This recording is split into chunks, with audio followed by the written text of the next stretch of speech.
pundit on that. I love talking to Charlie Langston on this, the dailymail.com female editor, because she shows her passion and certainly her knowledge of anything royal, which goes way beyond mine by a factor of 1,000. Charlie, great to have you back. I notice the things that people might say are tacky, and Neil, why are you focusing on that? But this whole Harry and Meghan thing, and seated on the opposite side of the church, someone planned that seating arrangement. They just don't stumble in and sit anywhere. Who? Oh, absolutely. And I think the way that you described it, kind of comparing it to seating at a family wedding, was spot on. Not only did the seating plan really ensure that Harry, Meghan, William and Kate were kept very far apart from one another, but it also really put Harry and Meghan in their place.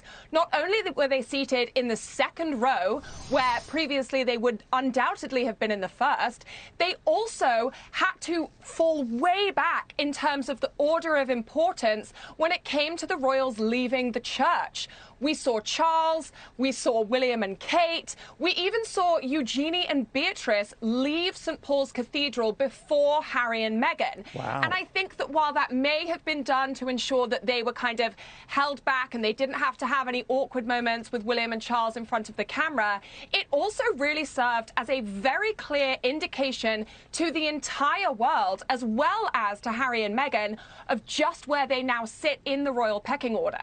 You know what's wild about it, though, Charlie? I mean, I was wondering, what is the chemistry dynamic with the two brothers, with Harry and William? We're told that William was flabbergasted when he heard his brother and Meghan talking about the racist royal family, and by extension, he felt, hey, that includes me. That's not fair. That's not right. But they can't get over it, and neither side is getting over it.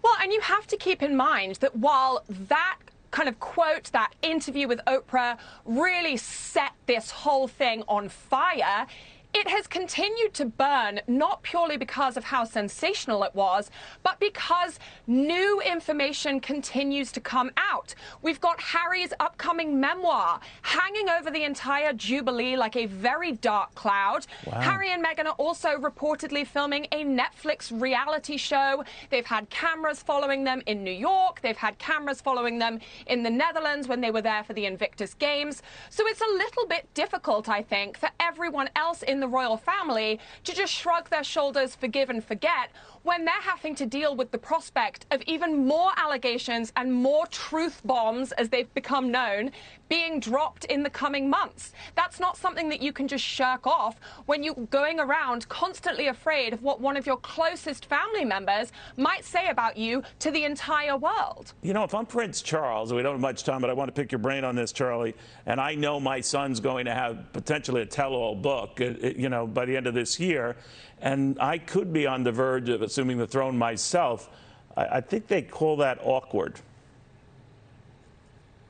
I mean, I think awkward is about as nice as you can possibly be about it. To be completely honest with you, if I was Charles, I would be absolutely furious. Charles is not going to have an easy ascent to the throne. He is not beloved like his mother is in the UK. So he's already going to have a difficult time winning over the British public. And you add to that the fact that his own son, his own flesh and blood, could very well drop a biography filled with different bombshells and allegations at the same time that you're doing your best to try and prove that you're going to be a wonderful monarch. I mean, that really is just a kind of, you know, explosion waiting to happen. And if I was Charles, I would be incredibly nervous about it and also very frustrated and angry with Harry. Yeah, he's probably both.